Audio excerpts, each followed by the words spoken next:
Hi all, welcome to size. അപ്പോൾ നമ്മൾ ഫിസിയോളജിയുടെ മൂന്നാമത്തെ മൊഡ്യൂളാണ് എടുത്തുകൊണ്ടിരുന്നത്. നമ്മൾ 2 പാർട്ട് ഓൾറെഡി കഴിഞ്ഞു.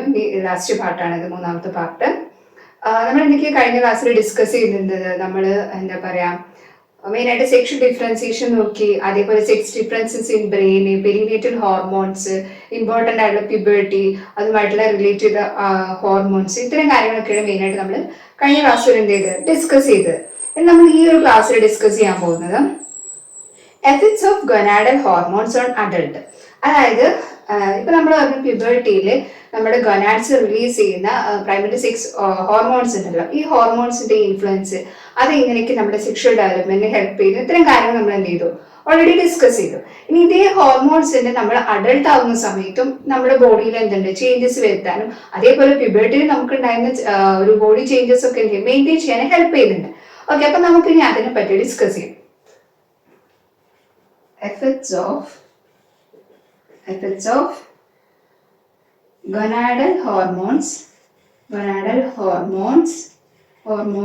on adults. ഓക്കെ അപ്പൊ അതിനു മുമ്പ് നമുക്കറിയാം നമ്മുടെ ഗൊനാഡ്സ് ഏതൊക്കെയായിരുന്നു. ഫീമെയിൽ ആകുമ്പോൾ അവരുടെ ഗൊനാഡ് ഓവറിയാണ്, മെയിൽ ആണെങ്കിൽ അതെന്തായിരിക്കും, ടെസ്റ്റിസ് ആണ്. ഓക്കെ, നമ്മൾ നോട്ട് അനുസരിച്ചിട്ടാട്ടോ ക്ലാസ് എടുക്കുന്നത്. അപ്പൊ നിങ്ങൾ പഠിക്കുന്ന സമയത്ത് നോട്ടും കൂടെ റെഫർ ചെയ്ത് കഴിഞ്ഞാൽ കുറച്ചും കൂടെ ബെറ്റർ ആയിരിക്കും. നമുക്ക് ഓവറി എന്തൊക്കെ എഫക്റ്റ് ആണ് ഒരു അഡൾട്ട് ആവുന്ന സമയത്ത് ഒരാളുടെ സെക്ഷൽ ഗ്രോത്തിനെ എഫക്ട് ചെയ്ത് നോക്കാം. ഓവറിയുടെ കേസ് എടുക്കുകയാണെങ്കിൽ നമുക്കറിയാം ഓവറി എന്താണ്, ഒരു ഫീമെയിലിന്റെ കേസിൽ 2 പേരായിട്ടായിരിക്കും ഓവറി ഉണ്ടായിരിക്കും. ഓവറി ഇത് റിലീസ് ചെയ്യും, ഓവം റിലീസ് ചെയ്യും, അതേപോലെ സെക്സ് ഹോർമോൺസ് റിലീസ് ചെയ്യും. ഓവർ റിലീസ് ചെയ്യുന്ന ഹോർമോൺസ് ഏതൊക്കെയാണ്, ഈസ്ട്രജനും പ്രൊജസ്ട്രോണും. അപ്പൊ നമുക്ക് ഓവർ റിലീസ് ചെയ്യുന്ന ഹോർമോൺ ഏതൊക്കെയാണ്, ഈസ്ട്രജൻ, അതേപോലെ പ്രൊജസ്ട്രോൺ.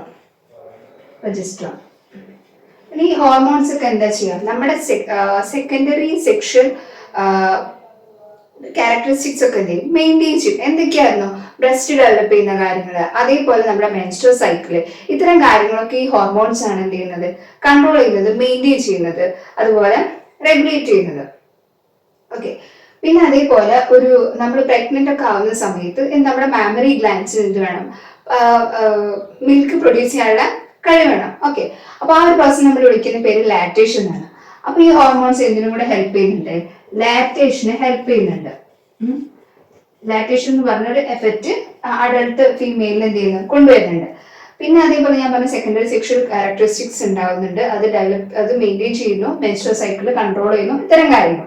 പിന്നെ ലാക്ടേഷന്റെ കാര്യം പറഞ്ഞു, ബ്രസ്റ്റ് എൻലാർജ്മെന്റ്, നമ്മുടെ ഹിപ്പ് വൈഡൻ ചെയ്യുന്നു. പിന്നെ അതേപോലെ ഒരു ടൈം ആവുന്ന സമയത്ത് ഇൻഹിബിൻ എന്ന് പറഞ്ഞൊരു ഹോർമോണും കൂടെ ഈ ഓവർ എന്ത് ചെയ്യുന്നുണ്ട്, റിലീസ് ചെയ്യുന്നുണ്ട്. ഇൻഹിബിന്റെ മെയിൻ പണി ആ പേര് പോലെ തന്നെ ഇൻഹിബിറ്റ് ചെയ്ത് തടഞ്ഞു നിർത്താറ്. FSH പറഞ്ഞ ഹോർമോൺ ഞാൻ കഴിഞ്ഞ ക്ലാസ്സിൽ പറഞ്ഞിരുന്നു.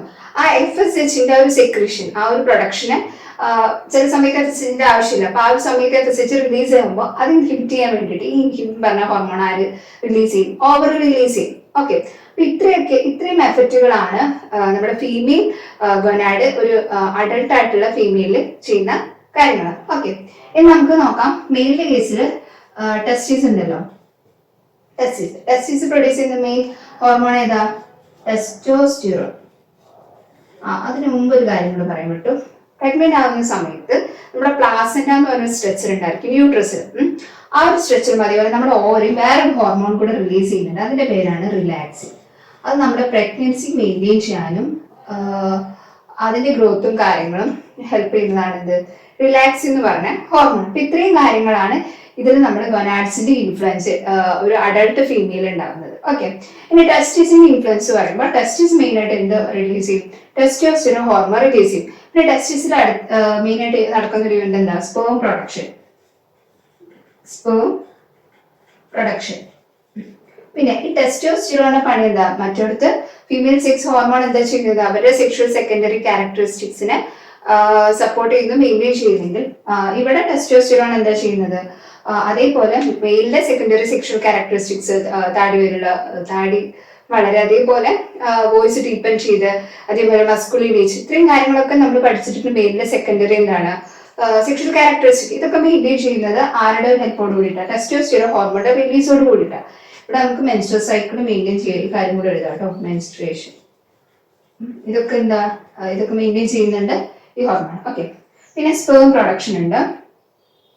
അതേപോലെ ഞാൻ പറഞ്ഞു ടെസ്റ്റോസ്റ്റിറോൺ എന്തൊക്കെ ചെയ്യുന്നു? നമ്മുടെ ബിയർഡിന്റെ ഗ്രോത്ത്, അതേപോലെ സെക്കൻഡറി സെക്ഷൽ ക്യാരക്ടറിസ്റ്റിക്സ് ഒക്കെ എന്ത് ചെയ്യുന്നു? മെയിൻറ്റെയിൻ ചെയ്യുന്നു. Maintain secondary sexual characteristics. Secondary sexual characteristics.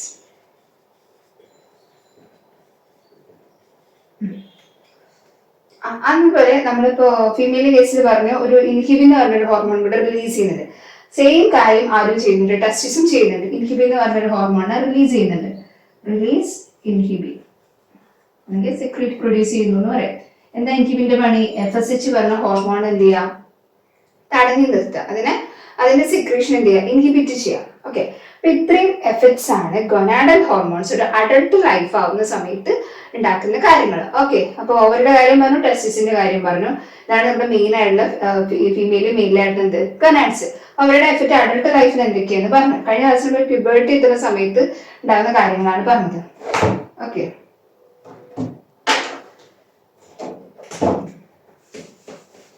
ഇതിൽ നമുക്ക് നെക്സ്റ്റ് ഡിസ്കസ് ചെയ്യാനുള്ളത് neural mechanism of sexual behaviour ആണ്. എന്താണ് neural mechanism of sexual behaviour? അതായത് ഇപ്പൊ നമ്മൾ മെയിൻ ആയിട്ട് ഈ ചാപ്റ്ററിൽ എന്താ പഠിക്കുന്നത്? സെക്ഷൽ ബിഹേവിയർ ആണ്. അപ്പൊ ഈ സെക്ഷൽ ബിഹേവിയറിനെ ഇൻഫ്ലുവൻസ് ചെയ്യുന്ന ന്യൂറൽ പാത്വേ, ന്യൂറൽ മെക്കാനിസം, എങ്ങനെയൊക്കെയാണ് സെക്ഷൽ ബിഹേവിയർ എറോസ് ചെയ്യുന്നത്, ഇത്തരം കാര്യങ്ങളൊക്കെയാണ് മെയിൻ ആയിട്ട് നമ്മൾ ഡിസ്കസ് ചെയ്യാൻ പോകുന്നത്. ഇമ്പോർട്ടൻ്റ് ആയിട്ട് നോക്കാനുള്ള നമ്മുടെ സെക്ഷൽ ബിഹേവിയറിന്റെ ഒരു മെക്കാനിസം എങ്ങനെയാണെന്ന് വെച്ചാൽ ഫസ്റ്റ് സ്റ്റാർട്ട് ചെയ്തത് ഹൈപ്പോതലാമസ് എന്നാണ്. ശരിക്കും പറഞ്ഞു ഹൈപ്പോതലാമസിന് ഒരു ഇമ്പോർട്ടൻ്റ് റോൾ ഉണ്ട്. എന്തിനുണ്ട്? നമ്മുടെ ഒരു സെക്ഷൽ ബിഹേവിയറിന് ഹൈപ്പോതലാമസിന് ഒരു ഇമ്പോർട്ടൻ്റ് റോൾ തന്നെ ഉണ്ട്. ഓക്കെ, ഹൈപ്പോതലാമസിനെ 3 റീജിയൻസ് ആയിട്ട് എന്ത് ചെയ്തിട്ടുണ്ട്? ഡിവൈഡ് ചെയ്തിട്ടുണ്ട്. അതിന്റെ പേര് നോട്ട് ചെയ്യണം. സുപ്രാ ഒപ്റ്റിക്, അതേപോലെ ട്യൂബറൽ, അതേപോലെ മാമിലറി. ഈ 3 റീജിയൻസ് ആയിട്ട് നമ്മൾ ഹൈപ്പോതലാമസിനെ ഡിവൈഡ് ചെയ്യും. അതേപോലെ ഹൈപ്പോതലാമസിന് 3 ഏരിയസും ഒരു സ്പേസിനനുസരിച്ചിട്ട്, അതിപ്പോ മീഡിയൽ ആണോ വെൻട്രൽ ഭാഗത്താണ്, അങ്ങനെ വെച്ചിട്ട് നമ്മൾ ഹൈപ്പോതലാമസിന് 3 റീജിയൻസ് ആയിട്ടും എന്ത് ചെയ്തിട്ടുണ്ട്? ഡിവൈഡ് ചെയ്തിട്ടുണ്ട്. ഹൈപ്പോതലാമസിനെ 3 റീജിയൻസ് ആയിട്ട് ഡിവൈഡ് ചെയ്തിട്ടുണ്ട്. പെരിവെൻട്രിക്കുലർ, അതേപോലെ മീഡിയൽ, പിന്നെ ലാറ്ററൽ. ഓക്കെ, ഹൈപ്പോതലാമസിന് 3 റീജിയൻ, സൂപ്രാഒപ്റ്റിക്, ട്യൂബറൽ, മാമിലറി. അതേപോലെ ഹൈപ്പോതലാമസിന് 3 ഏരിയസ് ആയിട്ട് ഡിവൈഡ് ചെയ്തിട്ടുണ്ട്. പെരിവെൻട്രിക്കുലർ, മീഡിയൽ, ലാറ്ററൽ. ഓക്കെ, പിന്നെ ഇതിൽ പറയാനുള്ളത് നമ്മുടെ നോട്ട് നോക്കിയാൽ ചെറിയൊരു മിസ്റ്റേക്ക് ഉണ്ടായിരിക്കും. മെന്നിന്റെ കേസിൽ ഓക്സിറ്റോസിനും അതേപോലെ വാസോപ്രസിനും റിലീസ് ചെയ്യുന്ന കാര്യമില്ല. മെയിൻ ആയിട്ട് ഫീമെയിലിന്റെ കേസിലാണ് കേട്ടോ. ഒരു ഓക്സിറ്റോസിനും ഓക്സിറ്റോസിന്റെ അളവ് ഏറ്റവും കൂടുതലുള്ളത് ഫീമെയിലിന്റെ ഇതിലാണ്. പിന്നെ ഈ ഓക്സിറ്റോസിനും വാസോപ്രസിനും ഉണ്ടാക്കുന്നത് ഹൈപ്പോതലാമസ് ആണ്. അത് റിലീസ് ചെയ്യുന്നത് ആരായിരിക്കും? Posterior pituitary. ഇതൊക്കെ നമ്മൾ തേർഡ് സെപ്പിലെ എൻഡോക്രൈൻ ഗ്ലാൻഡ്സ്, എൻഡോക്രൈൻ സിസ്റ്റം പഠിക്കുമ്പോൾ ഈ ഹോർമോൺ എവിടുന്ന് എങ്ങനെയൊക്കെ പഠിക്കുന്നതാണ്. ഓക്കെ, ഇന്ന് ഇമ്പോർട്ടൻ്റ് ആയിട്ട് നോക്കാനുള്ളത് ഈ ഹൈപ്പോതലാമസിലെ ഏറ്റവും ഇമ്പോർട്ടൻ്റ് ആയിട്ടൊരു ന്യൂക്ലിയസ് ആണ് medial preoptic nucleus. Medial preoptic nucleus. അതായത് നമ്മൾ POA എന്നാട്ടോ, POA, medial preoptic nucleus. നമ്മളിത് ഡീറ്റെയിൽ ആയിട്ട് പറയട്ടോ. പ്രീ ഒപ്റ്റിക് ന്യൂക്ലിയസ് നമുക്കറിയാം. ഈ ഹൈപ്പോതലാമസിന് മറ്റുള്ള എല്ലാ ഹോർമോൺസ് റിലീസ് ചെയ്യുന്ന പല എൻഡോക്രൈൻ ഗ്ലാൻഡ്സുമായിട്ട് എന്തുണ്ട്? ഒരു കണക്ഷൻ ഉണ്ട്. അതേപോലെ ബ്രെയിൻ ആയിട്ടുള്ള ബാക്കി കോഗ്നിറ്റീവ് എല്ലാ സൈഡുമായിട്ട് എന്തുണ്ട്? കണക്ഷൻ ഉണ്ട്. അപ്പൊ എല്ലായിടത്തും നിന്നുള്ള ഇൻപുട്ടിനനുസരിച്ചിട്ട് ഈ ഹൈപ്പോതലാമസ് എന്താ പറയാ കറക്റ്റ് ആയിട്ട് ആ സിഗ്നലിനനുസരിച്ച് എന്ത് ചെയ്യും? വർക്ക് ചെയ്യും. ഹൈപ്പോതലാമസ് ശരിക്കും ഒരു സെൻട്രൽ അല്ലെങ്കിൽ ഒരു ക്രൂഷ്യൽ റോൾ ഉണ്ട് ഒരു സെക്ഷൽ ബിഹേവിയർ എന്ത് ചെയ്യുന്നത്? ഇനീഷ്യേറ്റ് ചെയ്യുന്നത്. കാരണം ഹൈപ്പോതലാമസ് ആണ് എന്ത് ചെയ്യും? മെസ്സേജ് കാര്യം കൊടുക്കുക. അതിനനുസരിച്ച് നമ്മുടെ ഗൊനാഡ്സിലെ ഹോർമോൺസും കാര്യങ്ങളൊക്കെ എന്ത് ചെയ്യും? റിലീസ് ചെയ്യും. വേണ്ട സെക്ഷൽ ബിഹേവിയറോട് എന്ത് ചെയ്യും? ലീഡ് ചെയ്യും. ഓക്കെ, പിന്നെ ഇമ്പോർട്ടൻ്റ് ആയിട്ട് നോക്കാനുള്ള ഒരു ന്യൂക്ലിയസ് ആണ് sexually dimorphic nucleus, SDN, sexually dimorphic nucleus. ഇത് ശരിക്കും ഫീമെയിൽ കേസിലും മെയിൽ കേസിലും ഡിഫറെന്റ് ആയിരിക്കും. ആ ന്യൂക്ലിയസിന്റെ ഷേപ്പും കാര്യങ്ങളും ഒക്കെ. നമ്മൾ ഓൾറെഡി പറഞ്ഞിരുന്നു സെക്സ് ഡിഫറൻസ് ബ്രെയിന് പറഞ്ഞ സമയത്ത് ഏറ്റവും കൂടുതൽ ഒരു ഹൈപ്പോതലാമസിന്റെ കേസിൽ മെയിലും ഫീമെയിലും ഡിഫറൻസ് കാണിക്കുന്ന ഒരു സ്ട്രക്ചറാണ് ഹൈപ്പോതലാമസ് പ്രത്യേകം എടുത്തു പറഞ്ഞല്ലോ. ഓക്കെ, അതാണ് സെക്ഷലി ഡൈമോർഫിക് ന്യൂക്ലിയസ് നമുക്ക് ഈ POA കാണാൻ പറ്റും. ഇവിടെ ഈ ഞാൻ പറഞ്ഞു മീഡിയൽ പ്രിയോപ്റ്റിക് ഏരിയ, ഇവിടെ എന്ത് കാണാൻ പറ്റും? സെക്ഷലി ഡൈമോർഫിക് ന്യൂക്ലിയസ് കാണാൻ പറ്റും. ഇതിന് മെയിൻ ആയിട്ട് എന്തുണ്ട്? നമ്മുടെ സെക്ഷൽ ബിഹേവിയറിന് റോൾ ഉണ്ട്. നമ്മൾ പാർട്ട് സ്റ്റാർട്ട് ചെയ്യുന്ന പറഞ്ഞു ഇപ്പൊ ഹൈപ്പോതലാമസിനെ പറ്റി പറഞ്ഞു, ഹൈപ്പോതലാമസിലെ റീജിയൻസ് ഏരിയ കാര്യങ്ങൾ പറഞ്ഞു. അതിൽ ഇമ്പോർട്ടൻ്റ് ആയിട്ട് സെക്ഷലി നമ്മുടെ ബിഹേവിയർ ലീഡ് ചെയ്യുന്ന കുറച്ച് ഏരിയസും ന്യൂക്ലിയസും കാര്യങ്ങളാണ് ഇപ്പൊ പറഞ്ഞത്. POAയും STLും പറഞ്ഞു. ഇനി നമ്മൾ നോക്കുന്നത് മെയിലിയും ഫീമെയിലിയും സ്ട്രക്ചറൽ ആയിട്ടുള്ള ഹൈപ്പോതലാമസിന്റെ ആ ഒരു ഡിഫറൻസ് ഉണ്ടല്ലോ, അതെങ്ങനെയാണ് ആ ഒരു ഡിഫറൻസ് കറക്റ്റ് വരുന്നതെന്നാണ് നോക്കുന്നത്. സ്ട്രക്ചറൽ ഡിഫറൻസ് ഹൈപ്പോതലാമസിന്റെ ഫീമെയിലിന്റെയും മെയിലുള്ള ഹൈപ്പോതലാമസിന്റെ സ്ട്രക്ചറൽ ഡിഫറൻസ് ആണ് നോക്കുന്നത്. നമുക്കറിയാം ഹൈപ്പോതലാമസ് ആണ് ബേസിക്കലി പല ഫങ്ഷൻസിനെയും കൺട്രോൾ ചെയ്യുന്നത്. കാരണം ഹൈപ്പോതലാമസിന് നമ്മുടെ എൻഡോക്രൈൻ ഗ്ലാൻഡ്സുമായിട്ട് കണക്ഷൻ ഉണ്ട്, ബ്രെയിനും മറ്റ് ഏരിയസുമായിട്ടൊക്കെ എന്ത് ചെയ്യുന്നത് ഒരു മെയിൻ സെന്റർ ആണെന്ന് വേണമെങ്കിൽ നമുക്കറിയാം. ഓക്കെ, ഇനി നമുക്ക് നോക്കാം ആ ഡിഫറൻസസ് മെയിലും ഫീമെയിലും ഹൈപ്പോതലാമസ് തമ്മിലുള്ള ഡിഫറൻസ് എന്താണ്. ഓക്കെ, ശ്രദ്ധിക്കേണ്ടതെന്ന് വെച്ച് കഴിഞ്ഞാൽ ഹൈപ്പോതലാമസിലെ ചില ന്യൂക്ലിയസുകൾ ചില സ്പെസിഫിക് ആയിട്ട് ന്യൂക്ലിയസിന്റെ വോളിയം ശരിക്കും എന്തായിരിക്കും? ചിലപ്പോൾ ഹെട്രോസെക്ഷൽ ആയിട്ടുള്ള ഒരു വുമണിന്റെയും അതേപോലെ ഹോമോസെക്ഷൽ ആയിട്ടുള്ള ഒരു മെന്നിന്റെക്കാളും 2 ഇരട്ടി ട്വൈസ് ആയിട്ട് ലാർജ് ആയിരിക്കും എന്ന് പറയുന്നുണ്ട്. ഒരു പോയിന്റ് എന്താണ്? Volume of A specific nucleus. നോട്ടിൽ കൃത്യമായിട്ട് ഇത് കൊടുത്തിട്ടുണ്ട് കേട്ടോ. Volume of A specific nucleus of hypothalamus. Hypothalamus എന്താണ്? ട്വൈസ്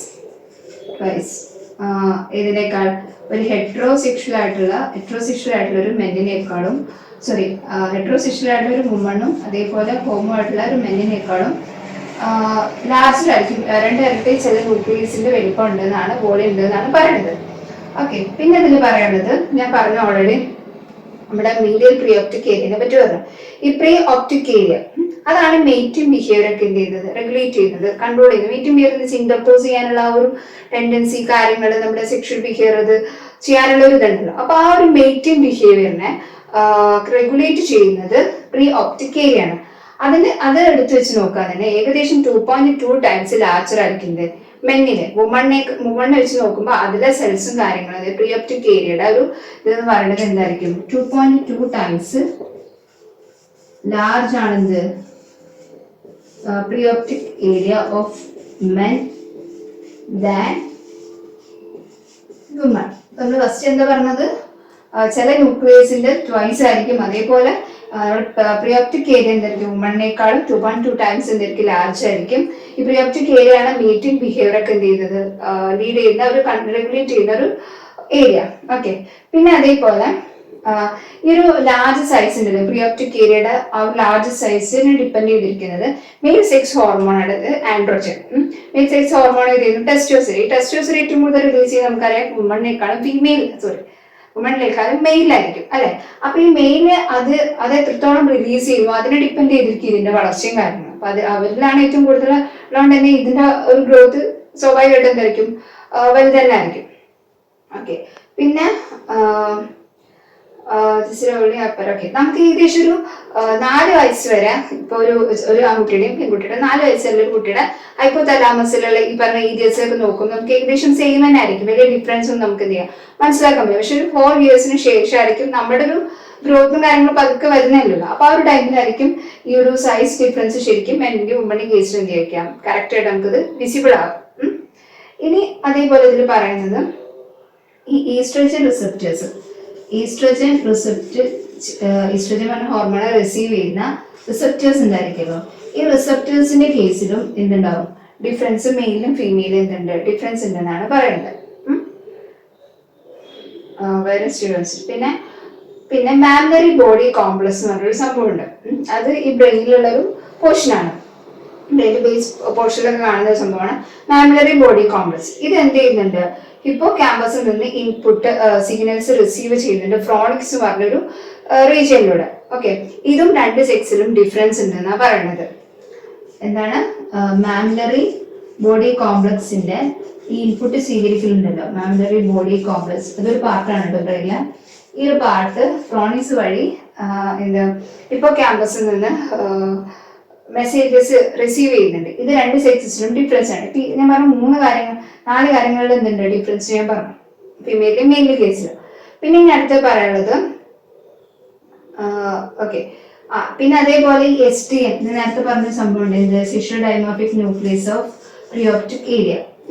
അതിലും എന്തുണ്ട് ഒരു ഡിഫറൻസ് ഉണ്ട് എന്ത് ഫീമെയിലും മെയിലും കേസിൽ. ഇതൊക്കെയാണ് ഹൈപ്പോതലാമസിന്റെ കേസിൽ പറയുമ്പോൾ മെയിൻ ആയിട്ടുള്ള ഡിഫറൻസ്. പിന്നെ ഇതിലൊരു ഇമ്പോർട്ടൻറ്റ് പോയിന്റും കൂടെ ഉണ്ട്, super chiasmatic nucleus of the hypothalamus. അത് ഇമ്പോർട്ടൻ്റ് ആയിട്ടുള്ള സംഭവം കേട്ടോ. Suprachiasmatic nucleus, suprachiasmatic nucleus, suprachiasmatic nucleus. ഹൈപ്പോതലാമസിന്റെ ഈ സൂപ്രാ കയസ്മാറ്റിക് ന്യൂക്ലിയസ് ശരിക്കും നമ്മുടെ സിർക്കാഡിയം റിതം അതേപോലെ നമ്മുടെ റീപ്രൊഡക്ഷൻ സൈക്കിളിനൊക്കെ കൺട്രോൾ ചെയ്യുന്ന ഒരു ന്യൂക്ലിയസ് ആണല്ലോ ഇമ്പോർട്ടൻ്റ് ആയിട്ടുള്ള സൂപ്രാ കയസ്മാറ്റിക് ന്യൂക്ലിയസ്. ഈ ഒരു ന്യൂക്ലിയസിന്റെ എന്താ പറയാ ഒരു ഷേപ്പ് ഉണ്ടല്ലോ, മെയിൻലി ശരിക്കും ആ ന്യൂക്ലിയസ് ഒരു സ്ഫിയർ പോലെയാണ്, ഒരു റൗണ്ട് ഷേപ്പ് ആയിരിക്കും ആ nucleus, super chiasmatic nucleus mainly. Female കേസിലാണ് അത് കുറച്ച് എലോങ്ങേറ്റഡ് നീളത്തിലുള്ളതായിരിക്കും, പക്ഷെ അതിനുള്ള വോളിയം എങ്ങനെയായിരിക്കും, സെയിം ആയിരിക്കും. അപ്പൊ ഇത്രയും ഡിഫറൻസ് ആണ് മെയിൻ ആയിട്ട് ഹൈപ്പോതലാമസിന്റെ കേസിൽ മെയിലും ഫീമെയിലും ഡിഫറൻഷിയേറ്റ് ചെയ്യുമ്പോൾ ഡിഫറൻസ് നമുക്ക് പറയാനുള്ളത്. ഓക്കെ, അതുകൊണ്ട് തന്നെ ഇത്രയും ഡിഫറൻസ് ഉണ്ടാകുമ്പോൾ അവരുടെ സെക്ഷൽ ബിഹേവിയറിലും പ്രിഫറൻസിലും കാര്യങ്ങളും എന്തുണ്ടാവും, ഡിഫറൻസ് ഉണ്ടായിരിക്കും. ഈ ഒരു ഡിഫറൻസ് എന്തായാലും നോട്ട് ചെയ്തിരിക്കും. 1 2 3 ഓക്കെ, ആ ഒരു ഏകദേശം 6 ഡിഫറൻസുകൾ നമ്മൾ മെയിൻ ആയിട്ട് പറഞ്ഞിട്ടുണ്ട്. ഓക്കെ, ഇനി നമ്മൾ അതിൽ ഇമ്പോർട്ടൻ്റ് ആയിട്ട് ഇപ്പൊ നമ്മൾ സ്ട്രക്ചറൽ ഡിഫറൻസ് ആണ് പറഞ്ഞത്. ഇനി സ്വാഭാവികമായിട്ടും ഇങ്ങനെ ഒരു സ്ട്രക്ചറൽ ഡിഫറൻസ് ഉണ്ടാകുമ്പോൾ തന്നെ എന്തോ സംഭവിക്കും, അവരുടെ ഫങ്ഷനിൽ എന്തുണ്ടായിരിക്കും, ഡിഫറൻസ് ഉണ്ടായിരിക്കും. ഒരു സെക്ഷൽ ബിഹേവിയറിൽ ഫീമെയിലിന്റെയും മെയിലിന്റെയും കേസിൽ എന്തുണ്ടായിരിക്കും, ഡിഫറൻസ് ഉണ്ടായിരിക്കും. അപ്പൊ നമുക്ക് ഞാൻ ഫങ്ഷണൽ ഡിഫറൻസ് എന്താണെന്ന് നോക്കാം. മെയിലിന്റെ മെയിലില് ഹൈപ്പോതലാമസ് എങ്ങനെയാണ് അവരുടെ ഒരു സെക്ഷൽ ബിഹേവിയറിലോട്ട് ലീഡ് ചെയ്യുന്നത് നോക്കാം. Hypothalamus and mail sexual behaviour. Okay, ഇതിൽ പറയാനുള്ളത് നമുക്ക് ഫസ്റ്റ് നോക്കാം. ഹൈപ്പോതലാമസ് കീ ഏരിയ ആണ് സെക്ഷൽ ബിഹേവിയർ ഇൻഫ്ലുവൻസ് ചെയ്യുന്നത്. ഇങ്ങനെ ചോദിച്ചു കഴിഞ്ഞാൽ നമുക്ക് ഇപ്പൊ എക്സാമിന് ചോദിക്കുകയാണ് ഹൈപ്പോതലാമസ് മെയിൽ സെക്ഷൽ ബിഹേവിയർ എങ്ങനെ ഇൻഫ്ലുവൻസ് ചെയ്യുന്ന കാര്യം ചോദിക്കുന്നത്. ഫസ്റ്റ് എന്ത് ഒരു പോയിന്റ് ചെയ്ത് ഹൈപ്പോതലാമസ് ഒരു ക്രൂഷ്യൽ റോൾ വഹിക്കുന്നു മെയിൽ സെക്ഷൽ ബിഹേവിയർ എന്ന് പറഞ്ഞിട്ട് ഫസ്റ്റ് പോയിന്റ് എപ്പോഴും എഴുതാൻ ശ്രദ്ധിക്കും. നമുക്ക് നോക്കാം മീഡിയൽ പ്രീ ഒപ്റ്റിക് ഏരിയ. MPO എന്ന് എഴുതണ്ട, PO എന്ന് പറഞ്ഞാൽ എന്താ, പ്രീ ഒപ്റ്റിക് ഏരിയ എന്ന് തന്നെയാണ് പറയുന്നത്. മീഡിയൽ പ്രീ ഒപ്റ്റിക് ഏരിയ ഇത് നമുക്കറിയാം ഏറ്റവും കൂടുതൽ ഹൈപ്പോതലാമസിൽ ഈ ഒരു ഏരിയയാണ് സെക്ഷൽ ബിഹേവിയറിനെ എന്ത് ചെയ്യുന്നത്, മെയിലിന്റെ സെക്ഷൽ ബിഹേവിയറിനെ റെഗുലേറ്റ് ചെയ്യുന്നതും കൺട്രോൾ ചെയ്യുന്നതും. എന്തെങ്കിലും ഒരു ഡിസ്ട്രപ്ഷൻ, എന്തെങ്കിലും ഒരു ഡാമേജ് ഈ ഒരു പ്രീ ഒപ്റ്റിക് ഏരിയക്ക് സംഭവിച്ചു കഴിഞ്ഞാൽ മെയിലിന്റെ ഒരു സെക്ഷൽ ബിഹേവിയറിന് എന്തായിരിക്കും, ലോസ്റ്റ് ആയി പോകും, നഷ്ടപ്പെട്ടു വരും. അവർക്ക് ആ ഒരു സെക്ഷൽ ടെൻഡൻസിയും കാര്യങ്ങളും ഇല്ലാണ്ടായി പോകുന്നതാണ് പറയാം. ഓക്കെ, പിന്നെ ഇതിൽ എന്തെങ്കിലും ഈ ഒരു പ്രീ ഒപ്റ്റിക് ഏരിയയിൽ ഫീമെയിലിന്റെ കേസിൽ മീഡിയം പ്രീ ഒപ്റ്റിക് ഏരിയയിൽ എന്തെങ്കിലും ലെഷൻസ്, കുഞ്ഞ് കേരളോ എന്തെങ്കിലുമൊക്കെ വന്നു കഴിഞ്ഞാൽ പ്രത്യേകിച്ച് അവരുടെ ഫീമെയിൽ സെക്ഷൽ ബിഹേവിയറിനെ എന്ത് ചെയ്യുന്നില്ല, ഒരിക്കലും എഫക്ട് ചെയ്യുന്നില്ല. പക്ഷെ മെയിലിന്റെ കേസിലാണെങ്കിൽ അവരുടെ ഒരു മൗണ്ടിങ് എന്ന് പറഞ്ഞൊരു മൗണ്ടിങ് എന്ന് വെച്ച് കഴിഞ്ഞാൽ നമ്മൾ ഉദ്ദേശിക്കുന്നത് ഒരു എന്താ പറയാ മെയിലിന്റെ ഒരു ഇന്റർകോഴ്സ് ചെയ്യാനുള്ള ഒരു ഇതുണ്ടല്ലോ, അതിനാണ് നമ്മൾ മൗണ്ടിങ് എന്ന് പറയുന്നത്. ആ ബിഹേവിയർ ഒക്കെ ലോസ്റ്റ്. ഫീമെയിലിന്റെ കേസിൽ പ്രത്യേകിച്ച് ഒരു എഫക്റ്റ് വല്ലാണ്ട് ഈ ഒരു POAക്ക് എന്തെങ്കിലും പറ്റുണ്ടാവില്ല എന്നാണ് പറയുന്നത്. പിന്നെ ന്യൂറൽ പാത്വേന്റെ സ്റ്റിമുലേഷൻ വെച്ച് നോക്കുകയാണെങ്കിൽ medial preoptic area control sexual behaviour through a pathway. Medial preoptic area നമ്മുടെ സെക്ഷൽ ബിഹേവിയർ കൺട്രോൾ ചെയ്യുന്ന ഒരു പാത്വേ ഉണ്ട്. ആ പാത്വേ ആണ് എന്ത്, ഒരു പാത്വേ ഉണ്ട്. ആ പാത്വേ നേരെ എങ്ങനെ പോണത്, to the midbrain lateral tegmental field. ഇപ്പോ ഞാൻ പറഞ്ഞു ഈ medial preoptic area control ചെയ്യുന്ന മെയിൽ സെക്ഷൽ ബിഹേവിയർ ഇത് വഴിയാണ്, ഒരു പാത്വേ വഴിയാണ്. ആ pathway midbrain lateral tegmental field. ഇനി നമ്മൾ ഈ ഒരു പാത്വേ ഉണ്ട്, ഈ പാത്വേയിൽ എന്തെങ്കിലും ഇലക്ട്രിക്കൽ സ്റ്റിമുലേഷൻ കൊടുക്കുകയാണെങ്കിൽ തന്നെ മെയിലിന്റെ ഒരു കോപ്പുലേറ്ററി ബിഹേവിയർ എന്തെങ്കിലും ഇൻക്രീസ് ചെയ്യാനുള്ള സാധ്യത ഉണ്ട്. ഓക്കെ, അപ്പൊ ഇമ്പോർട്ടന്റ് ആയിട്ട് പ്രീ ഒപ്റ്റിക് ഏരിയയും ഈ ഒരു പാത്വേയും ഇതിന് സ്റ്റിമുലേഷൻ വന്നു കഴിഞ്ഞാൽ സെക്ഷൽ ബിഹേവിയറിലോട്ട് ലീഡ് ചെയ്യുന്നു എന്ന് പറഞ്ഞു. ഓക്കെ, ഇനി അടുത്ത് പറയുന്നത് നമ്മൾ ഇമ്പോർട്ടന്റ് ആയിട്ടുള്ള STN sexually dimorphic nucleus. Sexually dimorphic nucleus ഞാൻ ഓൾറെഡി പറഞ്ഞത് മെയിലിന്റെ കേസിൽ ഫീമെയിലിന്റെ കേസിൽ ഒരു സ്ട്രക്ചറൽ ഡിഫറൻസ് ഉണ്ട്. സ്വാഭാവികമായിട്ട് അതിന്റെ ഫംഗ്ഷൻ എന്തുണ്ടായിരിക്കും, ഡിഫറൻസ് ഉണ്ടായിരിക്കും. ഈ STN മെയിലിന്റെ കേസിൽ മെയിലിന്റെ ഒരു കോപ്പുലേറ്ററി ബിഹേവിയറും അതേപോലെ കോപ്പുലേറ്ററി ബിഹേവിയർ, അതേപോലെ അപ്പറ്റേറ്റീവ് ബിഹേവിയർ എന്ന് പറയും. എന്താണ് അപ്പറ്റേറ്റീവ് സെക്ഷൽ ബിഹേവിയർ.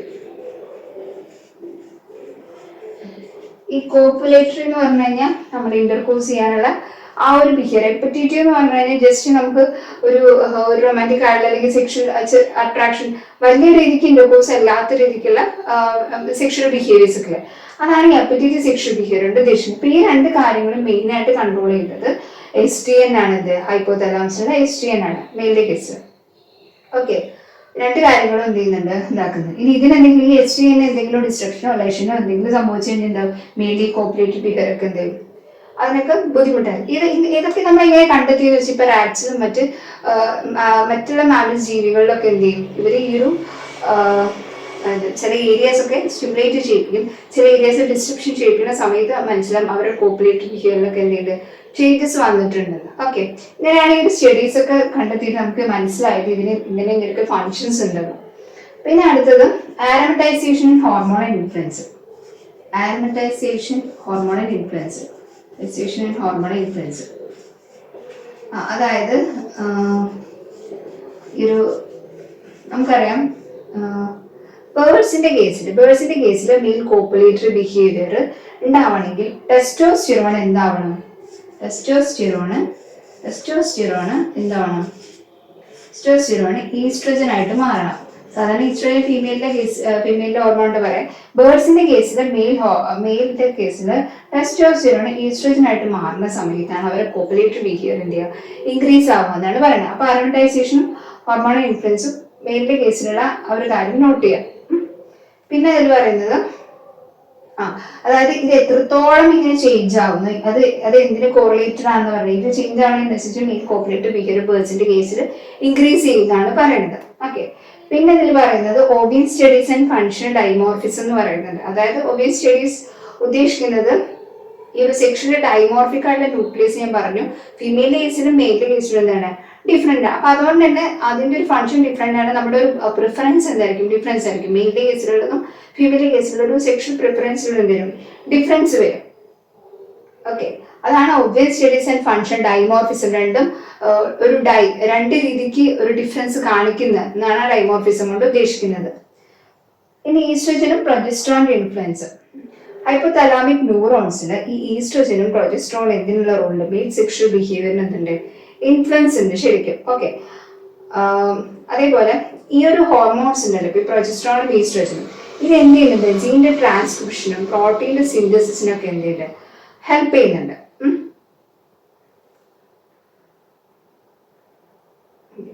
ഇതിൽ മെയിൻ ആയിട്ട് പറയാനുള്ളത് നമ്മള് മീഡിയം പ്രിയോപ്റ്റിക് ഏരിയ അതിനെന്തെങ്കിലും പറ്റിക്കഴിഞ്ഞാൽ അതാണ് മെയിൻ സെക്ഷൽ ബിഹേവിയറിലോട്ട് മെയിൻ ആയിട്ട് ലീഡ് ചെയ്യുന്നത്. പിന്നെ മിഡ് ബ്രെയിനിലോട്ടുള്ള ഒരു പാർട്ട് അതിനെന്തെങ്കിലും സ്റ്റിമുലേഷൻ വരുത്തിക്കഴിഞ്ഞാൽ മെയിൻ സെക്ഷൽ ബിഹേവിയറിലോട്ട് ലീഡ് ചെയ്യും. പിന്നെ സെക്ഷൽ ഡൈമോർഫിക് ന്യൂക്ലിയസ് രണ്ട് സെക്സിലും ഡിഫറെന്റ് ആയിരിക്കും, അതിന്റെ മുകളിലേക്ക് നമ്മൾ പറഞ്ഞു കഴിഞ്ഞു. പിന്നെ അതേപോലെ അത് രണ്ട് മെയിലെ കോപ്പുലേറ്ററി ബിഹേവിയറിന് അപ്പറ്റേറ്റീവ് സെക്ഷൽ ബിഹേവിയർ ഇൻഫ്ലുവൻസ് ചെയ്യുന്നുണ്ട്. പിന്നെ അതിൽ ആരമറ്റൈസേഷൻ ഹോർമോൺ ഇൻഫ്ലുവൻസ്. ബേർഡ്സിന്റെ കേസിലാണെങ്കിൽ ഈ ഒരു ആരമറ്റൈസേഷൻ ഒരു പ്രോസസ് ആണ് കേട്ടോ. അതായത് നമ്മൾ കെമിസ്ട്രി പഠിക്കും, ചില മോളിക്യൂൾ ആരമറ്റൈസ് ചില ഡിഫറെന്റ് ഫോമിലോട്ട് മാറും. അപ്പൊ ടെസ്റ്റോസ്റ്റിറോൺ ആരമറ്റൈസേഷൻ സംഭവിച്ചിട്ട് ഈസ്ട്രോജൻ ആയിട്ട് കൺവേർട്ട് ചെയ്യും. ഇത് ഡയറക്ട്ലി എന്തിന് കാരണമാക്കി, മെയിൽ സെക്ഷൽ ബിഹേവിയറിന് ബേർഡ്സിന്റെ കേസിൽ കാരണമാക്കുന്നതാണ് പറയുന്നത്. ഓക്കെ, അപ്പൊ ഇത്രയും കാര്യങ്ങളാണ് ഇതിൽ പറയുന്നത് ഹൈപ്പോതലാമസിലെ മെയിലിന്റെ സെക്ഷൽ ബിഹേവിയർ പറയുന്നത്. ഇനി ഫീമെയിലിന്റെ സെക്ഷൽ ബിഹേവിയർ നോക്കുകയാണെങ്കിൽ മെയിൻ ആയിട്ട് പറയുന്നത് വെൻട്രോമീഡിയൽ ന്യൂക്ലിയസ്. ഫീമെയിലിന്റെ കേസിൽ ഹൈപ്പോതലാമസിന് എന്തുണ്ട്, മെയിൻ ആയിട്ട് ഒരു റോൾ ഉണ്ട്. പക്ഷെ മീഡിയൽ പ്രീ ഓപ്റ്റിക് ഏരിയ നമ്മൾ മറ്റൊരുത്ത് പറഞ്ഞില്ലേ, മെയിലിന്റെ കേസിൽ മീഡിയൽ പ്രീ ഓപ്റ്റിക് ഏരിയക്ക് എന്തുണ്ട്, ഒരു കാര്യമായിട്ട് മെയിൽ സെക്ഷൽ ബിഹേവിയർ എന്തുണ്ട് എന്ന് പറഞ്ഞപ്പോ ഒരു ഇൻഫ്ലുവൻസ് ഉണ്ടെന്ന് പറഞ്ഞു. പക്ഷെ ഇവിടുത്തെ കേസിൽ മെയിൻ ആയിട്ട് ഫീമെയിലെ സെക്ഷൽ ബിഹേവിയറിലോട്ട് ലീഡ് ചെയ്യുന്നത് വെൻട്രോമീഡിയൽ ന്യൂക്ലിയസ് ആണ്. ഏതാണ്, വെൻട്രോമീഡിയൽ ന്യൂക്ലിയസ്. ഇനി ഈ വെൻട്രോമീഡിയൽ ന്യൂക്ലിയസിന് എന്തെങ്കിലും പറ്റുമ്പോഴായിരിക്കും ഫീമെയിലെ സെക്ഷൽ ബിഹേവിയർ എന്ത് ചെയ്യാം, അബോളിഷ് ആവുക. അതിന് എക്സാമ്പിൾ ആണ് നമ്മുടെ റാറ്റ്സിലൊക്കെ ഫീമെയിൽ കാണിക്കുന്ന ഫീമെയിൽ സെക്ഷൽ ബിഹേവിയർ ആയിട്ട് ലോഡോസിസ് എന്ന് പറയും. ഈ ഒരു സംഭവമൊക്കെ അച്ഛന്റെ കേസിൽ പ്രൂവ് ചെയ്തിട്ടുണ്ട്. ഇതിന് എന്തെങ്കിലും ലെഷൻസ് സംഭവിക്കുന്ന സമയത്ത് അവരുടെ ലോഡോസിസ് എന്ന് പറഞ്ഞാൽ ആ ഒരു സെക്ഷൽ ബിഹേവിയറിൽ എന്ത് ചെയ്യുന്നുണ്ട്, അബോളിഷ് അത് ഒരു നഷ്ടപ്പെട്ടു പോകുന്ന പോലെ കണ്ടെത്തിയിട്ടുണ്ട്. ഈ വെൻട്രോമീനിയം ന്യൂക്ലിയസ് ഒരു ട്രാക്ട് വഴി വെരി അക്യുറേറ്റ് ഗ്രേ ടെഗ്മെന്റിൽ പോയിട്ട് അങ്ങനെയാണ് ഇതിന്റെ ഒരു പാത്ത് വേ. ഇതിലൂടെയാണ് അത് വർക്ക് ചെയ്യുന്നത്. അത് എന്തെങ്കിലും എന്താ പറയുക ഒരു മെസ്സേജ് കൺവേ ചെയ്യുന്നുണ്ടെങ്കിൽ ഈ ഒരു ട്രാക്ട് വഴിയായിരിക്കും എന്ത് ചെയ്യാം അതിന്റെ ഒരു മെസ്സേജ് പാസ് ചെയ്യുന്നത് എന്നാണ് പറയുന്നത്. അതിന്റെ ഒരു വർക്കിംഗ് നടക്കുന്നത്. ഓക്കെ, ഫീമെയിൽ സെക്ഷൽ ബിഹേവിയറിന്റെ ഇൻഫ്ലുവൻസ് വെൻട്രോമീഡിയൻ ന്യൂക്ലിയസ് നടത്തുന്നത് ഈ ഒരു പാത്ത് വേ വഴിയാണ്. ഓക്കെ, ഇനി നെക്സ്റ്റ് പറയുന്നത് ഹൈപ്പോതലാമസിന്റെ മറ്റൊരു കാര്യമാണ് എന്ത്,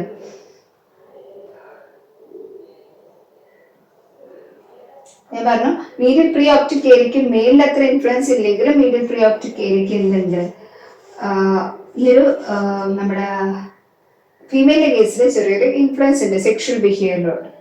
പിന്നെ അതിൽ പറയുന്നത് നമ്മുടെ STN പറ്റിയിട്ടാണ്. STN നമുക്കറിയാം, സെക്ഷലി ഡൈമോർഫിക് ന്യൂക്ലിയസ്, രണ്ടിലും ഡിഫറെന്റ് ആണ്, സ്ട്രക്ചറിൽ ഡിഫറൻസ് ഉണ്ട്. ഓക്കെ, മെയിൽസിനെ പോലെ തന്നെ ഡയറക്റ്റ് കോറിലേറ്റ് ഒന്നുമില്ല. അതായത് ഞാൻ പറഞ്ഞു STN ഒരു വർക്കിംഗ് കാര്യങ്ങൾ എന്തിലോട്ട് നയിക്കുന്നു എന്ന് പറഞ്ഞ ഫീമെയിലിന്റെ കേസിൽ സെക്ഷൽ പീരിയോഡ് നന്നായി ലീഡ് ചെയ്യുന്നുണ്ട് പറയാം. പക്ഷെ ഫീമെയിലിന്റെ കേസിൽ STN വലിയൊരു റോൾ ഇല്ല എന്നാണ് പറയുന്നത്. പക്ഷെ എന്നാൽ ഈ VMN-നും POAക്കും XTN-നും ഏതിലെ റോളുണ്ട്, ഫീമെയിലിന്റെ കേസിൽ ഫങ്ഷനിങ് റോളുണ്ട് ഇതില്. ഓക്കെ, അപ്പൊ hypothalamus in female sexual behaviour വരുന്നത് മെയിൻ ആയിട്ട് വെൻട്രോമീഡിയൻ ന്യൂക്ലിയസ് ആണ്. വെൻട്രോമീഡിയൻ ന്യൂക്ലിയസ് ഇൻഫ്ലുവൻസ് ചെയ്യുന്നത് ഒരു ട്രാക്ട് വഴിയാണ്. ആ ട്രാക്ട് നേരെ വെരി അക്യുറേറ്റ് ബ്രെയിനിലോട്ട് എത്തും. അത് ടെഗ്മെന്റത്തിൽ സിറ്റുവേറ്റ് ചെയ്യുന്നതാണ്. അതായത് മീഡിയൽ പ്രീ ഓപ്റ്റിക് ഏരിയയിൽ ഫീമെയിലിന്റെ സെക്ഷൽ ബിഹേവിയറിലോട്ട് എന്തെങ്കിലും ഇൻഫ്ലുവൻസ് ചെയ്യുന്നുണ്ട്. സെക്ഷൽ ഡൈമോർഫിക് ന്യൂക്ലിയസിന് ഒരു റോൾ ഉണ്ട്. പക്ഷെ ഇപ്പോഴതൊരു അൺക്ലിയർ ആണ്. മറ്റ് മെയിലിന്റെ കേസിലെ പോലെ തന്നെ അത്രയും കോപ്പറേറ്റീവ് ബിഹേവിയർ ഇതിനൊന്നും എന്ത് ചെയ്യുന്നില്ല. സെക്ഷൽ ഡൈമോർഫിക് ന്യൂക്ലിയസ് ഫീമെയിലിന്റെ കേസില്ല. പക്ഷെ ഇമ്പോർട്ടന്റ് റോൾ വഹിക്കുന്നത് വെൻട്രോമീഡിയൻ ന്യൂക്ലിയസ് ആണ്. അപ്പൊ ഇത്രയും കാര്യങ്ങളാണ് നമുക്ക് എന്ത് ചെയ്യാനുള്ളത്, ഈ ഒരു ചാപ്റ്ററിൽ ഡിസ്കസ് ചെയ്യാനുള്ളത്. അപ്പൊ നമുക്ക് ജസ്റ്റ് ഒന്ന് അല്ലെങ്കിൽ ഈ ചാപ്റ്ററിൽ പറഞ്ഞു നോക്കിക്കഴിഞ്ഞാൽ ഈ ഭാഗമൊക്കെ ഇമ്പോർട്ടന്റ് ആണ്. അവരുടെ ഒരു ഏതൊക്കെ ഇമ്പോർട്ടന്റ് ഈ ടേംസ് ഒന്നും മാർക്ക് ചെയ്ത് വെൻട്രോമീഡിയൻ ന്യൂക്ലിയസ് പ്രീ ഓപ്റ്റിക് ഏരിയയിൽ പോവാം. അതേപോലെ സെക്ഷൽ ഡൈമോർഫിക് ന്യൂക്ലിയസ്, ഇത്രയും കാര്യങ്ങൾ ഇമ്പോർട്ടന്റ് ആണ്. മെയിലിന്റെ കേസിനാണെങ്കിലും എന്തായിരിക്കും മീഡിയൽ പ്രീ ഓപ്റ്റിക് ഏരിയ ആയിരുന്നു. പിന്നെ അതേപോലെ നമ്മൾ ഇതിൽ എന്തൊക്കെ ഡിസ്കസ് ചെയ്തു, ന്യൂറൽ മെക്കാനിസം ഡിസ്കസ് ചെയ്തു, ഹൈപ്പോതലാമസിന്റെ സ്ട്രക്ചർ ഡിഫറൻസ് നോക്കി, ഫങ്ഷൻ ഡിഫറൻസ് നോക്കി, അതേപോലെ ഗൊനാഡൽ ഹോർമോൺസ് അഡൽട്ടിൽ എന്തൊക്കെ എഫക്ട് ചെയ്യുന്നു നമ്മൾ ഈ ഒരു പാർട്ടിൽ നോക്കി.